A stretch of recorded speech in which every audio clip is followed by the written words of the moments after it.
నమస్తే, నేను Kavitha. Welcome to I Dream News and నిజాలు. ఇరాన్ మీద అమెరికా, ఇజ్రాయెల్ దాడి కొనసాగుతూనే ఉంది. వరుసగా 7వ రోజు కూడా అది కంటిన్యూ అవుతోంది. బట్ ట్విస్ట్ల మీద ట్విస్ట్లు అనేవి కనిపిస్తూనే ఉన్నాయి. ఇదే ఎపిసోడ్ ఆయిల్కి సంబంధించి కూడా కనిపిస్తోంది. ఇప్పటిదాకా హార్మోజ్ జలసంధిని మూసేసిన తర్వాత దేశాలన్నీ కష్టాలు పడుతూ ఉంటే భారతదేశానికి మాత్రం డొనాల్డ్ ట్రంప్ ఒక చిన్న ఆఫర్ ఇచ్చారు. అది కూడా లిమిటెడ్ పీరియడ్తో కండిషన్స్ అప్లై అంటూ రష్యా నుంచి మనం ఆయిల్ని దిగుమతి చేసుకోవచ్చని. బట్ ట్రంప్ చేసిన దీన్ని ఎలా చూడాలి మనం? నిజంగా భారతదేశం మీద పెత్తనం చూపిస్తున్నారా, లేకుంటే ఫ్రెండ్లీ నేచర్ అనేది కనిపిస్తోందా? ఎందుకని విమర్శలు అనేవి ఎక్కువగా వినిపిస్తున్నాయి? మనతో పాటుగా ఉన్నారు సీనియర్ జర్నలిస్ట్ సురేష్ కొచ్చాతిల్ గారు. సార్ నమస్తే. సో ఈ ఎడతెగని ఎపిసోడ్స్ అనేవి, ట్విస్ట్లు అనేవి కనిపిస్తున్నాయి యుద్ధానికి సంబంధించి. సో అదే కండిషన్ ఇప్పుడు ఆయిల్ మీద కూడా కనిపిస్తోంది. డిఫరెంట్ ఎపిసోడ్స్ ప్రతిరోజు ఒకటి కొత్తగా ఎందుకు బయటకు వస్తున్నాయి? ఇప్పుడు బేసిక్లీ ఏం జరిగిందంటే స్ట్రెయిట్ ఆఫ్ హార్మూజ్ క్లోజ్ చేశారని చెప్పారు ఇరాన్, కానీ కంప్లీట్గా క్లోజ్ చేయలేదు. నిన్న వినుంటారు మీరు, చైనా, రష్యా, మిగతా దేశాలు, కొన్ని ఏషియన్ కంట్రీస్కి వెళ్ళే షిప్స్కి అనుమతి ఇస్తామని చెప్పి. యాక్చువల్లీ ఇరాన్కి అనుమతి ఇవ్వడానికి అధికారం లేదు, ఎందుకంటే అది ఒక షేర్డ్ రిసోర్స్. అది అటువైపు నుంచి చాలా మటుకు సౌదీ అరేబియా నుంచి వస్తున్న ఆయిల్ కూడా వస్తుంది అనమాట. యుఎస్ ఏమంటున్నారంటే ఇప్పుడు వీళ్ళు మిసైల్స్ ఫైర్ చేయడానికి కెపాసిటీ లేకుండా మేము చేసేస్తామంటున్నారు. కానీ అది చేసినాక కూడా వీళ్ళు కావాలంటే మైన్స్ వేయవచ్చు సీలో. అది కాకుండా వాళ్ళ దగ్గర చిన్న చిన్న ఫాస్ట్ అటాక్ బోట్స్ ఉన్నాయి, బోత్ మ్యాన్డ్ అండ్ అన్మ్యాన్డ్. అంటే ఎవరిని నడిపించుకుంటూ వచ్చి షిప్ని కొడతారు. నిన్ననో మొన్న ఒక షిప్ని అట్లా కొట్టారు, బ్రిటిష్ షిప్ని ఒకటి. అది జరగవచ్చు, కానీ దాని పాసిబిలిటీ చాలా తగ్గుతుంది. ఇప్పుడుకి మనకి టెన్షన్ లేదు, ఎందుకంటే మనకి 65 రోజుల ఫ్యూయల్ మన దగ్గర ఉంది, which is optimum you can store. దానికన్నా ఎక్కువ మనం స్టోర్ చేయలేము. మన అండర్ గ్రౌండ్ రిజర్వ్స్, రిఫైనరీలో ఉన్న కెపాసిటీ, మన ఏం చెప్తారు డిస్ట్రిబ్యూషన్ పాయింట్స్లో ఉన్న కెపాసిటీ. మన చర్లపల్లిలో హైదరాబాద్లో పెద్ద డిస్ట్రిబ్యూషన్ ఉంటుంది IOCL. 65 రోజులతో మన దగ్గర, అంటే ఆల్మోస్ట్ 2 months ఫ్యూయల్ మన దగ్గర ఉంది. అది చాలా యాక్చువల్లీ. అది కాకుండా చాలా మటుకు fuel is on the way. Venezuela నుంచి, US నుంచి తెప్పించుకుంటూ ఆ ఫ్యూయల్ అంతా వస్తుంది మన వైపు. ఇది కంప్లీట్గా క్లోజ్ కాలేదు యాక్చువల్లీ. అటువైపు సౌదీ అరేబియా ఇటువైపు నుంచి కూడా పంపించచ్చు, రెడ్ సీ నుంచి తీసుకొస్తాయి. బట్ ప్రాబ్లం హూతీలు కూర్చున్నారు అక్కడ, వాళ్ళు గిట్ట ఫైర్ చేస్తే ప్రాబ్లం అవుతుంది. సో మనం అర్థం చేసుకోవాలంటే ట్రంప్ ఇది ఎందుకు ఇచ్చారంటే, బేసిక్లీ దీనికన్నా ముందు బైడెన్ ఒకసారి ఇట్లా చేశారు, మీకు గుర్తుంటుంది. 12-day వార్ వచ్చినప్పుడు కూడా వీళ్ళు, దానికన్నా ముందు జరిగిన సంఘర్షాలు కూడా బైడెన్ ఏమన్నారంటే మీరు రష్యన్ ఆయిల్ కొనుక్కొని రీఫైన్ చేసి మిగతా దేశాలకు అమ్మేసుకోండి, సో ఆయిల్ ప్రైసెస్ తగ్గుతుంది అని చెప్పారు, which is the correct point. కానీ ప్రాబ్లం ఎక్కడ వస్తుందంటే దీని తర్వాత ఎన్ని రోజుల దాకా ఇది నడుస్తుంది, అది క్వశ్చన్ వస్తుంది. ఇప్పుడు మీరు అన్న దాని ప్రకారం ట్రంప్ అడ్మినిస్ట్రేషన్ ఏమో 30 రోజులు ఇచ్చారు. అది కూడా oil stranded at sea, already load అయ్యి సముద్రంలో వెయిట్ చేస్తున్నవి. అదేమవుతుందంటే ఈ ఆయిల్ అనేది కెపాసిటీ కొంచెమే ఉంటుంది స్టోర్ చేయడానికి. గ్యాస్ అసలు పాసిబిలిటీ లేదు, గ్యాస్ చాలా తక్కువ. సో ఈ ఆయిల్ని ఎక్కడైనా పంపించాల్సి వస్తుంది. సో వీళ్ళేం చేస్తుంటే పెద్ద పెద్ద క్రూడ్ క్యారియర్స్ తెచ్చుకొని దాంట్లో లోడ్ చేసేస్తారు. రోడ్ చేసి ఫ్లాగ్ బెటర్, దానికి ఫ్లాగ్ బెటర్ ఏం చేస్తారు, ఎవరి దగ్గర నుంచి ఆర్డర్ వచ్చిందంటే అప్పుడు ఫ్లాగ్ ఎక్కిచ్చేస్తారు వాళ్ళు. యూజువలీ లోకంలో ఉన్న ఆల్మోస్ట్ చాలా మటుకు షిప్స్కి లైబీరియన్ ఫ్లాగ్స్ పెడతారు. మీరు అడగవచ్చు లైబీరియా ఎక్కడ ఉందని, నాకు కూడా తెలియదు, అక్కడ ఆఫ్రికాలో ఉండొచ్చు. సో లైబీరియన్ ఫ్లాగ్ ఎందుకు పెడతారంటే మన దగ్గర నాగాలాండ్ నుంచి బస్సులు తెచ్చుకుంటారు, అట్లని ట్యాక్సులు తక్కువ అని చెప్పి. లైబీరియన్ ఇస్ కొంచెం ఏం చెప్తారు, ఒక రూల్స్ రెగ్యులేషన్ లేకుండా నడిపించచ్చు లైబీరియన్ దాన్ని. కానీ ఇప్పుడు జరుగుతున్న దాంట్లో మనకి రష్యా దగ్గర నుంచి కొనాల్సింది ఆల్మోస్ట్ 6 ట్యాంకర్లు మన దగ్గర రెడీ ఉన్నాయంట, అట్ సీ. అది మనం తీసుకోవచ్చు ఇప్పుడు ఇమీడియట్గా. అది మన వైపు తీసుకొస్తే నెక్స్ట్ ఒక 2 months, అది కూడా 1 or 2 months మనం వస్తున్న స్టాక్తో నడిపించుకోవచ్చు. మనం రష్యా దగ్గర నుంచి ఒకటే కాదు, మనం గయానా దగ్గర నుంచి కొంటున్నాం, వెనజువేలా దగ్గర నుంచి కొంటున్నాం, మనం US దగ్గర నుంచి కొంటున్నాం, చాలా దేశాల నుంచి మనం కొంటున్నాం. It's not only West Asia. I think మన టోటల్ బయింగ్ కెపాసిటీలో 25-30%.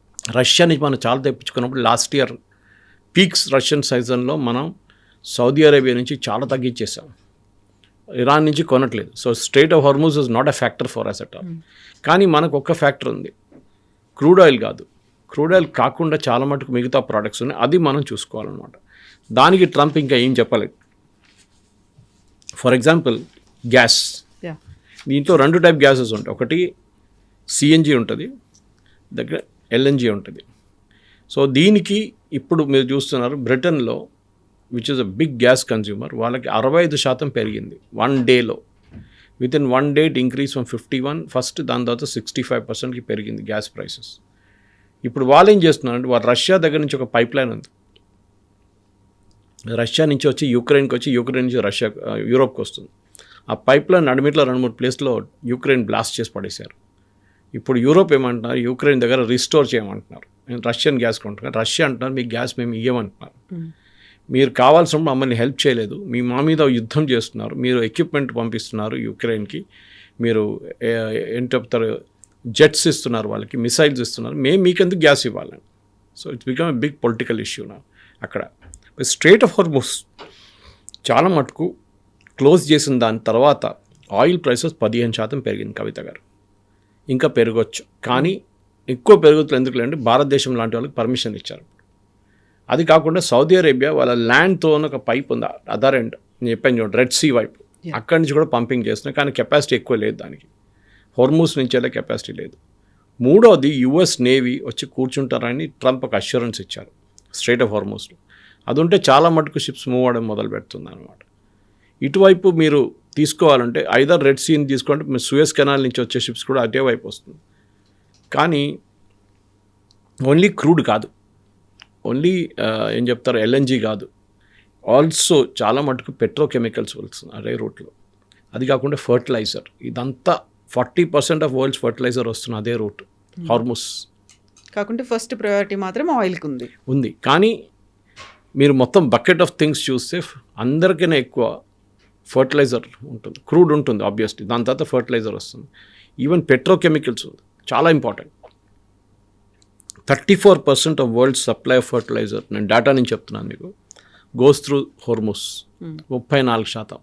అప్పుడు మన ఎరువులు, ఇక్కడ వాడుతున్న ఎరువుల కోసం మనం రేపు అది బంద్ అయితే ఏం చేస్తాం, మనం ఎక్కడి నుంచి తెప్పించుకుంటాం? దాట్స్ గోయింగ్ టు బి చాలా పెద్ద క్వశ్చన్ ఉంటుంది. మెథనాల్ 32% అదే రూట్ నుంచి వస్తుంది. క్రూడ్ ఆయిల్ మనం చూసిన క్రూడ్ 31%, కంపేర్ టు మెథనాల్ చాలా తక్కువ క్రూడ్. ఎల్ఎన్జి 19%. ఫార్మస్యూటికల్స్కి కావాల్సిన NGLs, that is liquid natural gas, ఇది అదే రూట్ నుంచి వస్తుంది. ఇప్పుడు మనం అర్థం చేసుకోవాలంటే ఈ ఎన్జిఎల్స్ అంటారు, ఎన్జిఎల్స్ని యాక్చువల్లీ ప్రాసెసింగ్ టైంలో సపరేట్ చేస్తారన్నమాట. దీన్ని ప్రాసెసింగ్ టైంలో దాన్ని సపరేట్ చేసి న్యాచురల్ గ్యాస్ ప్రాసెస్ చేస్తున్నప్పుడు సపరేట్ చేసి దాన్ని ఎల్ఎన్జిగా తీసుకొస్తుంది. సో ఆ పార్టికల్స్ ఫార్మస్యూటికల్స్కి చాలా పనికి వస్తుంది, మన ఫార్మస్యూటికల్ ఆగిపోతుంది. సో మన క్రూడ్ ఒకటే ఆలోచిస్తున్నాం, crude no, it's beyond crude చాలా మటుకు. మిగతా ప్రోడక్ట్స్ ఇంకో ప్రాబ్లం వీళ్ళకు ఉంది ఏంటంటే, వీళ్ళకి కావాల్సిన సరుకులంతా ఇదే రూట్ నుంచి వస్తుంది. మనం ఇక్కడ నుంచి బయటికి వెళ్తున్నాం స్ట్రైట్ ఆఫ్ హార్మూస్ నుంచి, ఆయిల్, ఫర్టిలైజర్, మిథనాల్ అన్నీ. రిటర్న్ వైపు గ్రెయిన్స్, వెజిటబుల్స్ యూజువలీ ఫ్లైట్లో కూడా తీసుకురావచ్చు కారు, కానీ చాలా మటుకు ఈ రూట్ నుంచి వస్తుంది. ఇది 1 వే ట్రాఫిక్ కాదు, 2 వే ట్రాఫిక్ ఉంది.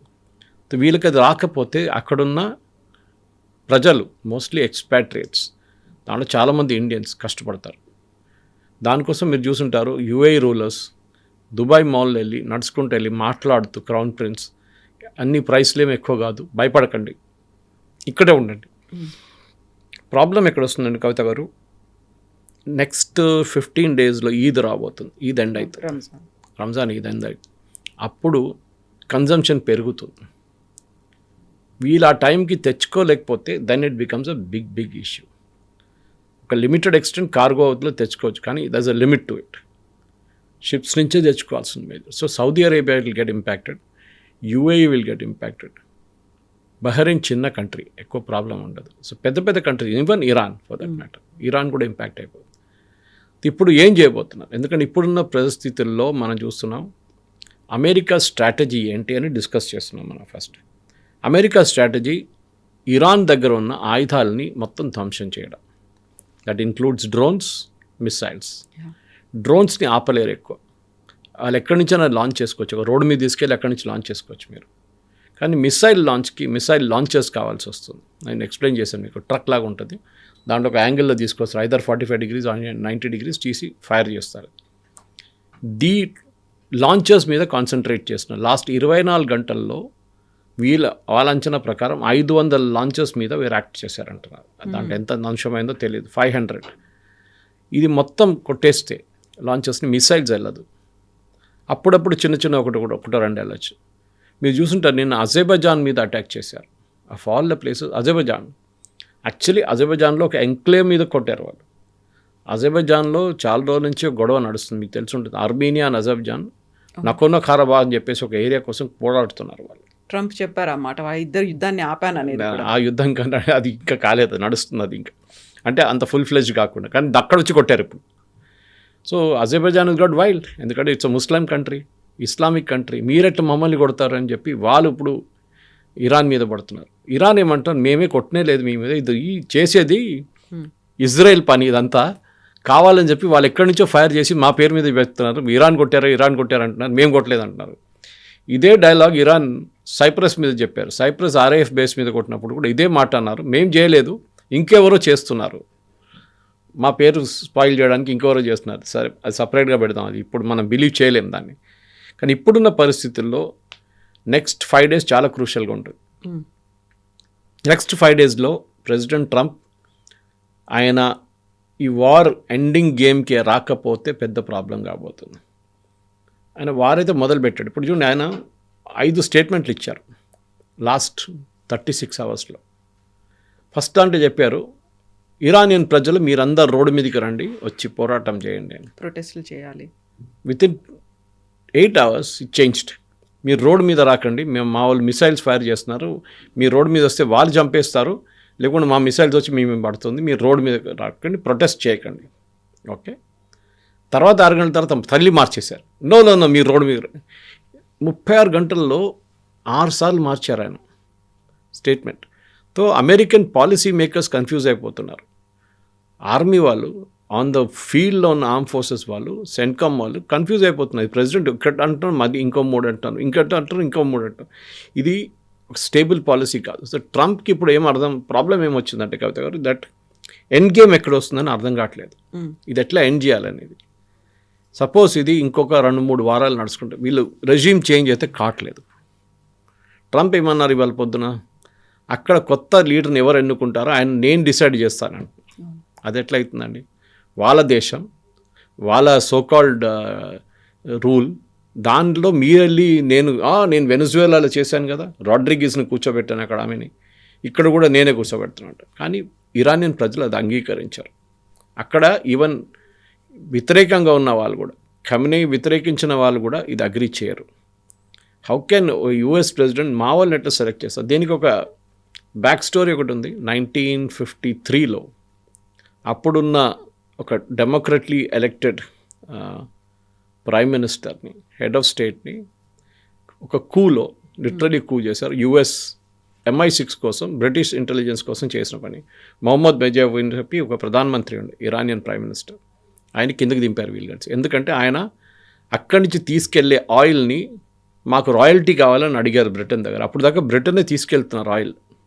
ఆలోచించండి, ఇరాన్ నుంచి డబ్బులు ఇవ్వకుండా. సో ఇలా అడిగారు, రాయల్టీ అడిగారు, మాకు ప్రతి బ్యారెల్ ఇంత ఇవ్వాలి, మీరు మా దగ్గర తీసుకెళ్తున్నారు, మేము ఇవ్వని చెప్పాము. So this president became very tough. So ఆయన్ని కిందకి దింపేశారు వీళ్ళు. రీప్లేస్మెంట్గా తీసుకొచ్చింది షా ఆఫ్ ఇరాన్, రేజా పెహ్లవి. ఆయన 53 నుంచి 79 దాకా రూల్ చేశారు. దాని తర్వాత ఖొమేనీ వచ్చారు, మనకు స్టోరీ అంతా తెలుసు. సో ఇప్పుడు మీరు అదే డెమోక్రసీ కావాలంటే మీరే కదా ఆ డెమోక్రసీని స్పాయిల్ చేసింది, మీరే కదా వాడిని కిందకి దింపింది. మళ్ళీ మీరు కొత్త డెమోక్రసీ తీసుకొస్తారు మీరు. సో ఇది ఏం చెప్తారు, ఒక పాస్ట్ మెమరీ. కర్మ ఎక్కడ వెళ్ళదు, కర్మ తిరిగి వస్తుంది ఏదో ఒక రోజు. And this is a classic example of that. ఇప్పుడు యూఎస్కి ఏం చేయాలని తెలియట్లేదు. ఇజ్రాయెల్కి చాలా క్లియర్, వాళ్ళ మ్యాండేట్ ఏంటి, వీళ్ళని మొత్తం నాశనం చేయాలి, వీళ్ళకి కెపాసిటీ ఉండకూడదు లాంచింగ్ చేయడానికి, లేకుంటే ఏదైనా మిసైల్ కానీ డ్రోన్ కానీ ఏదైనా, యురేనియం కూడా. కానీ యూఎస్కి ఎగ్జిట్ చేయడానికి అర్థం కావట్లేదు. ట్రంప్ ఎందుకు దిగాడు ట్రంప్కే తెలియదు. ఇప్పుడు ఒక వార్ ఆపడం అంటే మోదీ గారు చేసినప్పుడు మనందరూ మన దేశంలో సోకాల్డ్ ఆర్మ్ చైర్ ఎక్స్పర్ట్స్ చాలామంది ఉన్నారు, మోదీ గారు ఎందుకు ఆపారు, 4 రోజుల్లో ఇంకో 2 రోజులు ఉంటే మనం కరాచీ కొట్టేస్తుండేము, పాకిస్తాన్ లేకుండా అయిపోయేది. పాకిస్తాన్ లేకుండా అయిపోతుండే, ఇస్లామాబాద్ మన చేతిలో ఉంటుండే, మన ఆర్మీ అక్కడ వెళ్ళి కూర్చుంటుండే. అదే గ్రౌండ్ సిచ్యువేషన్ ఇంకొకటి ఉంటుంది. యుద్ధం స్టార్ట్ చేయడం చాలా ఈజీ. రష్యా యుక్రెయిన్ వార్ మొదలైనప్పుడు అందరు అన్నారు పుటిన్ 2 వారాల్లో ఫినిష్ చేసేస్తాడు, అయిపోతుంది అన్నారు. 4 సంవత్సరాలు అయింది. 1,00,000 మంది ఎక్కడ, 1,00,000 మంది అక్కడ చనిపోయారు. No result. ఇప్పుడు కూడా నడుస్తుంది. ఇప్పుడు అందరు మర్చిపోయారు. యాక్చువల్లీ అక్కడ యుద్ధం ఉందనేది మర్చిపోయారు పాపం. వాళ్ళిద్దరు కొట్టుకుంటున్నారు. ఎన్ని మంది వచ్చినా ఎంతమంది పోయారో తెలియదు ఇప్పుడు లాస్ట్ 1 మంత్లో. ఇటువైపు చూడండి, పాకిస్తాన్ ఆఫ్ఘనిస్తాన్ కొట్టుకుంటున్నారు. ఎవడు పట్టించుకోవట్లేదు. అది కూడా పాకిస్తాన్ నిన్న కూడా ఏదో బాంబింగ్ చేశారంటున్నారు. ఇది పర్టికులర్ ఏం ప్రాబ్లం అంటే ప్రెసిడెంట్ ట్రంప్కి ఈ వార్ మన మోదీ గారు ఆపినప్పుడు ఏమన్నారు, మన ఆబ్జెక్టివ్ మనం మీట్ అయిపోయాం. ఇజ్రాయెల్ గాజా కూడా అదే అన్నారు, వారంలో అయిపోతుంది, ఒక 10 డేస్లో Israel will finish them of అన్నారు. ఇప్పుడు అది కూడా 2 సంవత్సరాలు 3 సంవత్సరాలు అవుతుంది, నథింగ్, నో రిజల్ట్. ఇప్పుడు కూడా అక్కడ బాంబింగ్, ఇక్కడ బాంబింగ్ నడుస్తుంది. మోదీ గారు ఎందుకు ఆపారంటే వాట్ ఈజ్ యువర్ ఆబ్జెక్టివ్? మీ ఆబ్జెక్టివ్ టెర్రరిస్ట్ క్యాంప్ని కొట్టడం. కొట్టామా, అయిపోయింది. వాళ్ళు చనిపోయారు చాలామంది, very good, we're stopping it, we have nothing more. కానీ పాకిస్తాన్ మన మీద దాడి చేశారు మళ్ళీ. So we have to hit back. And మనకు తెలిసిందే 4వ రోజు మొత్తం ఫినిష్ అయినప్పుడు వాళ్ళు సీజ్ ఫైర్ అడిగారు మన దగ్గర, కిరాణా హిల్స్ కొట్టిన తర్వాత. We agree to it. అక్కడే వస్తుంది. ఇప్పుడు ట్రంప్కి యుద్ధం ఆపాలంటే ఏ పొజిషన్ మీద తీసుకొచ్చి ఆపుతారు? నేను అక్కడ రెజీమ్ మార్చలేదు, రెజీమ్ అదే రెజీమ్ ఉంది ఇప్పుడు కూడా. వెనిజువేలాలో ఇంత మాట్లాడతారు కానీ ఆయన ఇప్పుడు కూడా మడూరో వాళ్ళే మనుషులే ఉన్నారు. పేర్లు మారారు అంతే. Maduro government is still there. It is Rodriguez is running the government, అంతే, ఇంకేం డిఫరెన్స్ లేదు అక్కడ. వాళ్ళ మినిస్టర్స్ ఉన్నారు, వాళ్ళ దాంట్లో ఉన్న క్యాబినెట్ ఉన్నారు, వాళ్ళ ఆర్మీ చీఫ్ ఉన్నారు, అందరూ వాళ్ళే ఉన్నారు. పేరు ఒకటే మార్చారు అంతే. ఇక్కడ కూడా అది చేయాలని ట్రంప్ ట్రై చేస్తున్నారు కవిత గారు. I think that is will be, ఏ దేశం అంగీకరించారు. బట్ అక్కడ ఆ కండిషన్ ఉంటే ఇప్పుడు మనమేమో రష్యా ఆయిల్ని మనం ఇంపోర్ట్ చేసుకోవచ్చు అనేది మళ్ళీ ఇంకొక చిన్న కండిషన్స్తో పెట్టినప్పుడు కూడా ఆయనే అంటాడు రష్యా నుంచి మనం ఆయిల్ కొనుక్కోవద్దని. ఒకవేళ మీరు కొనుక్కుంటే నేను ఎక్కువ ఇంపోజ్ చేస్తాను మీ మీద, ట్యాక్సులు, టారిఫ్లు అన్నాడు. ఆ తర్వాత మీరు ఇండైరెక్ట్గా ఉక్రెయిన్ వార్కి హెల్ప్ చేస్తున్నట్టుగా అవుతోంది అనే మాట చెప్పి ఇప్పుడు మళ్ళీ మనకు ఒక ఫ్రెండ్షిప్ లాగా ఏదో మీకు ఒక సాఫ్ట్ కార్నర్ ఉంది అన్నట్టుగా 30 days ఒక లిమిట్తో మళ్ళీ మనకి ఇస్తున్నాడు అంటే వై హీఈస్ కంట్రోలింగ్ అస్? మన మీద ఆయన పెత్తనం ఏంటి? మనం ఎందుకు ఆయన చెప్పినట్టుగా వింటున్నాం? మన గవర్నెన్స్ బ్యాడ్ ఉందా, లేకపోతే ఆయన టూ లీనియన్స్ అయిపోయిందా? ఎందుకు ట్రంప్ మన మీద అంతలా ప్రెషర్ పెడుతున్నాడు అనే ఒక మాట. ఈ వార్ మొదలైనప్పుడు శనివారం రోజు పొద్దున్న నేను ఒక ట్వీట్ చేశాను, సేయింగ్ దట్ ట్రంప్ మన మీద 25% టారిఫ్ పెట్టబోతున్నాడు అని. దేనికని అడగండి, రష్యన్ ఆయిల్ కొనాలి అని చెప్పి. కొనకపోతే మేము 25% టారిఫ్ పెడతాం మీ మీద. అదే జరిగింది. ఇప్పుడు టారిఫ్ లేదు, కాకపోతే 30 days టారిఫ్ లేదు కాదు, ఇప్పుడు టారిఫ్ పెట్టలేరు. Even if you by Russian oil today tariff పెట్టలేరు, ఎందుకంటే అది సుప్రీంకోర్టు కొట్టుపడేశారు అది. సో ఆయనకు అది ఆప్షన్ లేదు. ఇప్పుడు ఉన్న 15% మ్యాక్సిమం, అంతే, దానికన్నా ఎక్కువ ఆయన చేయలేరు. కానీ ఈ కెన్ డూ అదర్ థింగ్స్. మన మీద మిగతా కండిషన్స్ పెడతారు, లేకుంటే ఇంకేదైనా ఇష్యూ క్రియేట్ చేస్తారు, చేయొచ్చు కావాలంటే. కానీ మేజర్గా రష్యా దగ్గర నుంచి ఆయిల్ ఎందుకు కొంటున్నాం అంటే, ఒకటి, ఈ 3వ 4వ రోజు పుటిన్ ఒక స్టేట్మెంట్ ఇష్యూ చేశారు that we are ready to give oil to India because India మాకు ప్రాబ్లం ఉన్నప్పుడు మాతో నిలబడిన నేషన్. ఎవరు కొనకపోతే మా దగ్గర ఇండియా కొనుక్కున్నారు ఆయిల్. వాళ్ళ మీద శాంక్షన్స్ వేశారు, అప్పుడు కూడా మా దగ్గర కొనుక్కున్నారు ఇంకా 6 నెలలు. ఆలోచించండి. So we will help. అదే టైంలో నేను చెప్పాను చూడండి, రష్యా యుక్రెయిన్ నుంచి వెళ్తే పైప్ లైన్ గురించి చెప్పారు. ఓకే, మేము యూరోప్కి గ్యాస్ ఇవ్వము, దట్స్ ఇట్. ఎందుకంటే మా మీదే మీరు శాంక్షన్ తెప్పించారు, మా మీద స్విఫ్ట్ అకౌంట్ అంతా బంద్ చేయించారు, మా డబ్బులని గుంజుకున్నారు. Why should we give you gas? Simple as that. Correct కదా? మనకి ఎవరైనా హెల్ప్ చేసినప్పుడు, మన ప్రాబ్లంలో ఉన్నప్పుడు వాళ్ళని ఎప్పుడు మనం మర్చిపోం. Same case what Putin is saying. ఇప్పుడు ఇచ్చిన కండిషన్ ప్రకారం అట్ సీ ఉన్న ట్యాంకర్స్ చాలా ఉంటుంది. అట్ సీ షాడో ట్యాంకర్స్ అంటారు దాన్ని, షాడో షిప్స్, షాడో ట్యాంకర్స్ అంటారు. ఇది తిరుగుతూనే ఉంటుంది సీలో. ఒక ప్లేస్లో వెళ్ళి ఒక 2 రోజులు ఉంటుంది, మళ్ళీ అక్కడి నుంచి ఇంకో ప్లేస్కి వెళ్తుంది, అక్కడి నుంచి 3వ ప్లేస్కి వెళ్తుంది. లాస్ట్ ఎవడో అడుగుతారు ఏముందా అని, అంటే గ్యాసోలిన్ ఉంది, ఓకే తెచ్చుకో, ఎంత పర్ బ్యారెల్ ఇంత, ఓకే రెడీ, చాలా మేము కొనుక్కుంటామంటారు. ఇది చాలా మటుకు నేటో షిప్స్ ఆపారు దీన్ని. చాలా రోజులు నడుస్తుంది గేమ్ అది. హై సీజ్లో నేటో ట్రూప్స్ పట్టుకుంటున్నారు, ఈ షిప్స్ని పట్టుకొని తీసుకెళ్ళిపోతాం. మొన్న కూడా చూసాం, ఇరాన్ నుంచి వచ్చిన 2 షిప్లు మనమే పట్టుకున్నాం. ఓకే, అంటే ఇది ఒక గేమ్, ఇది పొలిటికల్ గేమ్. ఈ ఆయిల్ అనేది ఇప్పుడు పెద్ద మార్కెట్లో పెద్ద ఇష్యూ అయిపోయింది. కానీ మన దగ్గర మన ప్రేక్షకులు నేనేం చెప్పాలనుకుంటా, మీరు ప్యానిక్ కాక్కర్లేదు. ఇక్కడ కొంతమంది సోకాల్డ్ ఎక్స్పర్ట్స్ టెలివిజన్ స్టూడియో కానీ న్యూస్ పేపర్లో కూడా చూశాను వాళ్ళ ఆర్టికల్స్లో, కొంతమంది లేనిపోయిన పుకార్లు చెప్తున్నారు. గవర్నమెంట్ ఆఫ్ ఇండియా కూడా చాలా క్లియర్గా చెప్పారు, మన దగ్గర మోర్ దాన్ అడిక్వేట్ ఉంది, మన రష్యన్ ఆయిల్ కొంటున్నాం, వీఆర్ బయింగ్ వెనిజువేలన్ ఆయిల్, మీరు ఏ టెన్షన్ పడక్కర్లేదండి. సో సోషల్ మీడియాలో ఒక వీడియో కనిపించింది, పంజాబ్లో ఒక పర్సన్ వాటర్ ట్యాంకర్ని పెట్రోల్ బంక్కి తీసుకెళ్ళి దాంట్లో 1000 లీటర్స్ పెట్రోల్ కొట్టించాడు అనేది. ఆయన పిచ్చోడు అంతే, ఇంకేం చెప్పలేము. బికాస్ మీరు ఎన్ని రోజులు స్టోర్ చేస్తారు దాన్ని, దేనికి వాడుకుంటారు, మీరు ట్రాక్టర్లో వాడుకుంటారా, okay I can make sense. కానీ మన దగ్గర ఇదే ప్రాబ్లం కాబట్టి మీరు గుర్తుంటుంది, ఇప్పుడు ప్రైసెస్ ఆయిల్ మారవు, ముందు వారంకి మారుతుండే ఆయిల్ ప్రైసెస్, ఒకసారి ₹2 పెంచుతారు, మళ్ళీ ₹1 తగ్గిస్తారు.